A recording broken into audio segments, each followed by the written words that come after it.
with. So take it away. Hello, everyone. Good evening. I am excited to join you here tonight. I'm Janine Salman. I am the senator for Senate District 15, which currently includes Forest Grove, Cornelius, a little bit of Banks, the town of North Plains, Hillsborough, and Aloha Beaverton. And so it's this beautiful mix of Silicon Forest, an actual forest, and farms. And it's a real honor and privilege to represent the district because I grew up here. I graduated from Forest Grove High School. I grew up in Gales Creek. Any of you, show of hands, know where Gales Creek is? Woo, woo. Excellent. And so, yeah. So I don't know if we just kind of, if you want to head it off with some questions to me, or do you just want me to talk a little bit about? Okay, perfect. Yeah, well, you can kind of, we have questions and you can kind of take them and run, Senator, but kind of the first one is, why is advocacy important to you as a legislator, and how can hearing from constituents and community members kind of impact the process? So that we would love to have you kind of talk about from your perspective. We've talked about advocacy from our perspective as advocates, and now we would love to hear from your perspective in the legislature. So advocacy is so incredibly important because as a legislator, it's important to hear from your constituents as to what it is that they are concerned about or have questions about or need help with. I remember I used to be a state rep for House District 30, and I remember a previous state rep, David Edwards, used to keep a binder of like these stories that he would hear from his constituents. And then he would be able to talk about that when he was working on a bill, because it's far more impactful when you can tell a story that is more personal and real than if you said, like the 5 out of 10 dentists tell you, you should do this, that, and the other. I mean, you can then really tell the story as to why a particular bill is impactful to you. So advocacy is important because we are, legislators come to Salem different hats, different experiences, different how they upbringing, their stories. So it's important for us to be able to hear from people that we may not be farmers. We may not have grown up in a rural area. We may not have, that experience. So it's incredibly important for you to share what's really happening within your life and what's happening within your, and sharing your story, so that we can get your perspective and then relay that to a bill. I feel like I said the same thing 4 times. I apologize. It's like 7:07 and I have been canvassing all day in rainy hail weather. Yeah, that's great. It's important. You got to reiterate the message. That's awesome. Can you share a little bit of advice for, someone's meeting with their legislator for the first time? What advice would you give them just going into that meeting? Keep it real. I think it really doesn't have to be anything formal. As I tell people when they have to reach out to me in an email or whatever, it does not have to be anything formal. It just can be a few lines of why you need to speak to somebody or calling into the office, because you are a constituent that elected them to be there. And if they are doing their job, they need to be attuned to what's going on in their district. I often will tell people I represent people who vote for me and people who don't. And so it's important for me to be able to hear that perspective and to be able to have the conversations that we need to have. I am so incredibly disappointed in this political election season. I am so disappointed. And I feel that we are better as a human race, and we are better for getting things really resolved when we can listen to each other and when we can think and hear about that perspective. And I think we need to do a better job of that, and a lot less finger pointing. So for me, it's just keep it real, come into the office. You don't have to dress up. You don't have to do anything like that. I think silver lining of COVID is that we will and should continue to do some virtual meetings, some virtual testimony, because there is no reason that someone should miss a day of work, get childcare, drive 3 hours to come and do 2 minutes of testimony. But your voice is very critical in this arena. And so I want us to continue to see that happening. And I think that it's just beneficial to the conversation. So yeah, I love that. All voices, all methods of communication. Yes. That's awesome. Well, speaking of methods of communication, I wanted to see if you could share with folks a little bit about, what town halls are, how those impact you, how to get informed about them. Some folks know about town halls more than others, so would love to have you chat a little bit about that avenue as well. Yeah. Community conversations are my love language. I love them so much. Almost as much as my favorite part of campaigning is knocking on doors. And it's the connection with people. I have held 98 community conversations in 6 years. And the last one that I held was with the Spanish speaking population of my district. And it was bilingual. And I think, again, there is a silver lining to COVID because the translation was very smooth. With that. So town halls are incredibly important for you to be able to come and participate, whether by Zoom, whether in person. It's also, it's where I get a lot of my concept ideas. If I know that the majority, like overwhelmingly in my conversations, people would talk to me about gun violence prevention. So I knew that my constituents who were showing up at that table, they needed to see how and what I was going to do to act on their behalf for policy that they cared about. So that's what I think is really important about town halls, community conversations, whatever you want to call them. I also think, so sometimes the secret sauce of policy isn't that, like, here's this concept, right? And I believe the secret sauce is if you're able to have some good conversation, you might get amendments put in from those conversations from people that make the bill a little easier to take for some people. Some people might still not be able to get there, but at least you've made some effort to be able to incorporate their thoughts and incorporate their perspective, which actually could very well make sense. I'll give you an example. Safe storage. I worked on that. A Republican, Ron Noble, came up to me and said, Janine, I have this locked box in my in one of my vehicles that was like under a seat with multiple locks. Your first bill, whatever the first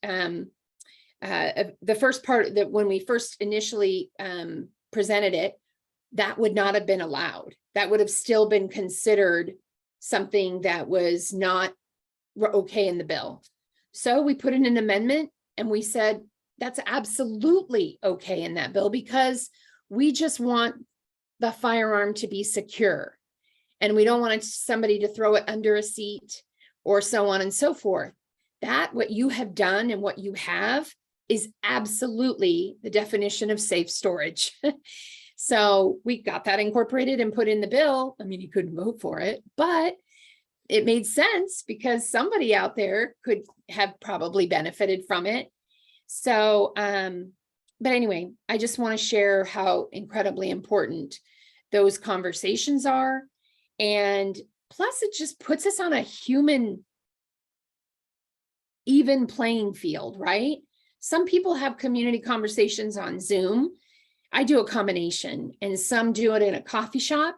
Some do it in a fancy dancy auditorium. Some people do it in, wherever. I think it just brings different people to a table. And I think because I have so many of them, I draw different types of crowds to each of those meetings. So it's important also, if I could add, to get on your legislators' newsletter. That is a really great way for you to be informed as to what they're working on. If you see something they mention in their newsletter that's like, oh, wait a minute, this is you're kind of in my world now, I need to let you know about this, then it's a great way for you to be informed, because they are communicating that in the newsletter. And if your legislator doesn't do a newsletter, then you should talk to them and say, how are you regularly communicating with your constituents so that we can be aware? Because we try to do it in a multiple ways: community conversations, newsletters, and then I do my own social media and stuff. So, keeping people aware in that aspect too. Yeah, that's awesome. I want to make sure we have enough time. Do you have any more questions, or can we open up to the group, Heather? Yeah, I think you could open up questions to the group. That'd be great. If anyone has, if you're able to stick around, Senator, I know we kind of penciled you in for 15 or 20 minutes. So I got the thumbs up. All right. So if anybody wants to unmute and go ahead and ask some questions of any of our panel, feel free. We're going to add everybody back in.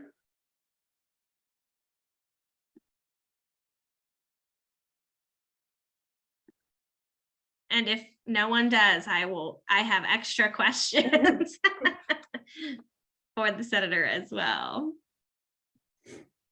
Anybody have a burning question? Heather. I have a question. Go ahead. Hi, this is Sarah. I am interested in understanding, so there was a lot of conversation about making sure that when we come and speak with you about the ask that we're going to make in regards to what we're seeking support for, what are important components of the value case that you need to see? And I'm asking that from both like a dollars perspective and amount of effort, the scope of the audience that would be affected if we can somehow have an initial like feasibility or measure that. And is there anything that has kind of a rundown, a checklist of items, of things that we should make sure we have ready before we go to a conversation like that, rather than just showing up and trying to shoot off the hip with, some basic hi, how are you kind of questions? So that's a great question, Sarah. I would say first and foremost, the hi, how are you kind of sets that, right? You're in there, this is where I live in your district, although they already probably find that out prior, during the setup of the meeting. I'm really, talk about your why. I wouldn't there is definitely the absolute why this is so incredibly important to you that you made the time to come in and share this information with you or advocate because of this. But I wouldn't put so many facts and like dollar figures and this, that, and the other so convoluted that it loses the story of why you're in that room at that time. I think a follow-up email, we used to say one pagers after, but man, that's another silver lining of COVID. Like, woo, we're going electronic and really filing things and getting better because leaving with more paper is some offices like it. But I think following up with an email to say, hey, I wanted to follow up and share with you what, some financials or some fiscal, part of this bill. Here's some more information. Does that make? Yeah, follow-up emails are key. Okay, that's great. Thank you. Thanks, Sarah. I think Alice, you have a question from your breakout group. Yeah, we talked briefly about this in my breakout group, but I was wondering if we could get your perspective, Senator. So a farmer in my group, sorry to speak for you, you're out there in the crowd, but had an example of like the farm that she works on did not have their irrigation water cut off early, but many of the farms around them did. And she saw the impact that had on her community of farmers, but her specific farm did not have their water cut off early. So how is it best to authentically talk about a problem that's impacting a lot of your community, but not necessarily happening directly to you? Because right there, you've just said the magic word. It's community. Once again, it's not just, that's almost a different level of appeal, right? It's not just like what's in it for me as to why I'm in your office. It's what's in it for my community and what's in it for the greater area of folks that that I work with, my colleagues. It's just like if somebody comes and a lobbyist will come and advocate for a policy that their particular company may not be impacted, but they also kind of have this web of support and these folks that are all kind of connected with them in a way. And so they want to come and be a supporter for that policy because it affects the people they work with. And so I think that's just as valuable for you to be able to share that.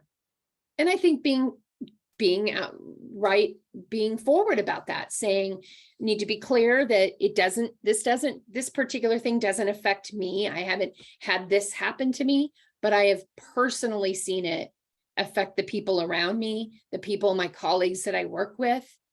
So,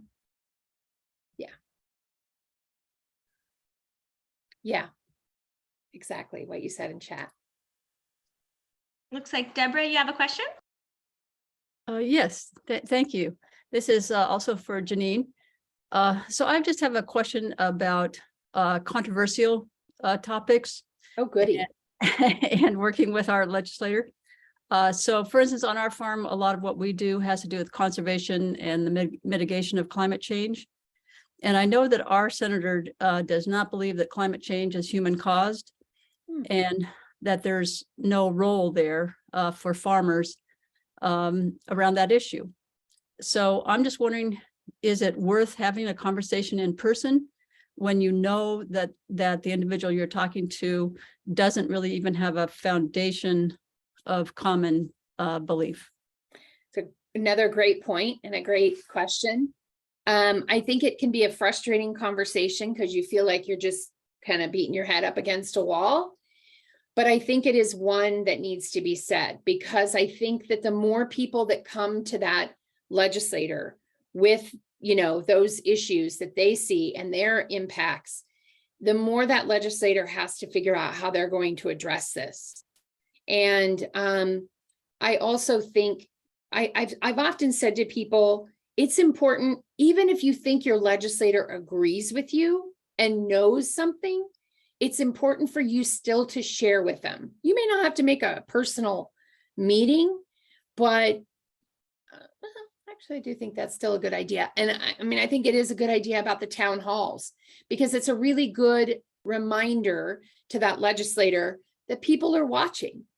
When I was a school board member, I used to remember, looking out in the audience, and when I'd see those kids would come, right, those students, and I knew, or those parents, though they were watching how we were conducting business. They were watching our conversations. So I think it's important for people to know that there's eyes on the process. And you never know what little little teeny little hinky fact that might get into them, and they might be like, oh, they see the light. I don't know. But I also think that some legislators can look at it through a different lens. Some of them may not want to look at it through the climate lens and the planet lens, but they're going to look at it through the fiscal lens of a small business in their district that needs their help and needs their attention. So, is that helpful? Okay. Yeah. Yeah, I agree with the senator on that for sure. Like, you know, talk about the money. Yep. You know, that's how we did in Gresham, talking about the food waste Yep. change, you know, the regulations. Why are we doing food waste? Blah, blah, blah. We can't do this. We don't have compost. Regulations are the compost in the state are antiquated. Okay, well then let's start somewhere. Yeah. You know, and then like, this is costing your company $52 million a year to throw away peanut shells. And they're like, what? Yeah, the savings thing. Yep. Just, Know I your stopped audience. talking about climate change. I talk about Yeah. I talk about starving, and I talk about food insecurity and babies not having first foods. You know, hit them with other stuff. Yep. Yep. Know your audience. Senator, could you talk about the kind of historic turnover that the legislature is going to go Woo. through and what that might mean for, you know, folks on this call to have opportunities to build new relationships? Yeah. That's it right there. I mean, since 2020, between 2020 and this election, it'll be in the House, 2/3 of the members will be new.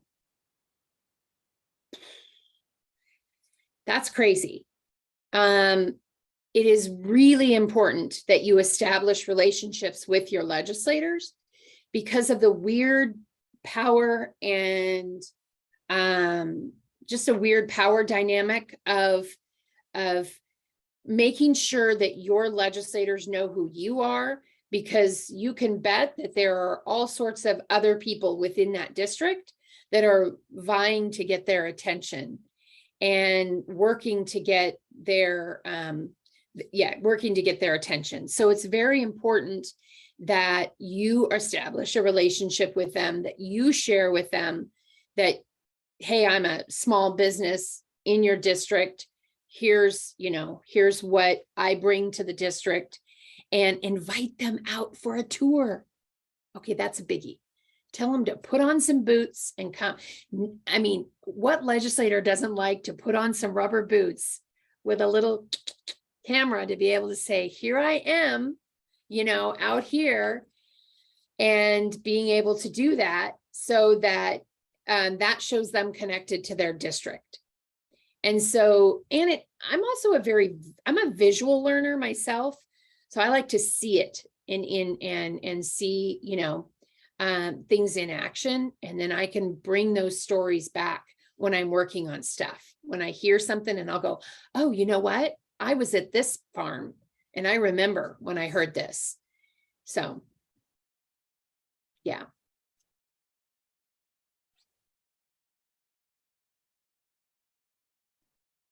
And I think that goes back to something we were talking about earlier in the discussion about becoming a resource for your senator or your representative, and having that relationship and inviting them to your place also will, when they think, oh, how is this going to impact small farmers? They're like, oh, I know a small farmer. I can call them and say, hey, this is something that's happening. How would this play out on your farm?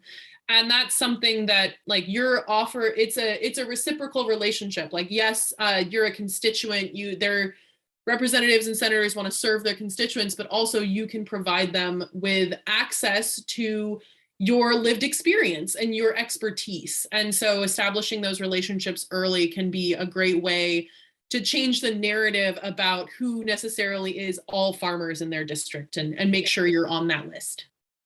Yeah, and get on social media and follow them. If they're on there, you can follow them on Twitter, on Instagram, on Facebook. Throw yourself a comment down. So then they start to see, oh, you know what? Susan's paying attention to what's going on. I've seen Susan in this room. And then when Susan shows up to their office, they start to, to recognize that. And so again, it's like letting them know. It's not like in a creepily way, but you're watching. Amazing. Well, thank you, Senator Solomon, for joining us. Thank you, Eddie, Heather, Taylor, Alice, for being on this panel. We literally could have talked all night about this subject, but we are going to continue the conversation next month, the first Tuesday of December. We're going to go over how to give testimony. And then in January, we're going to talk about engaging with the media. So we're going to continue this conversation. We also have an information series in conjunction that is going to be a farm direct bill that we're proposing, or some changes that we're making to the current bill, and then raw milk in December. And then we're going to be talking with some coalition partners in January. So we have lots of events, lots of ways to stay involved. And please stay tuned with us, what we're doing, and hope we see you again. We're going to do a follow-up email with all of this information. So don't worry about if you missed something, we'll make sure to get it to you. And yes, Eddie, votes. We've got. And say, yes, go say, and the senator is vote, vote, vote. Please vote. Please Yeah. tell One week. everybody to vote. Thanks so much, Senator, for joining us. And thanks everybody for taking time out of your evening to be on this call. Be well, Thank you, everybody. everyone. Take care. Have a good Thank you. night. Take Good night. care. Bye-bye. Thank you. 7 more.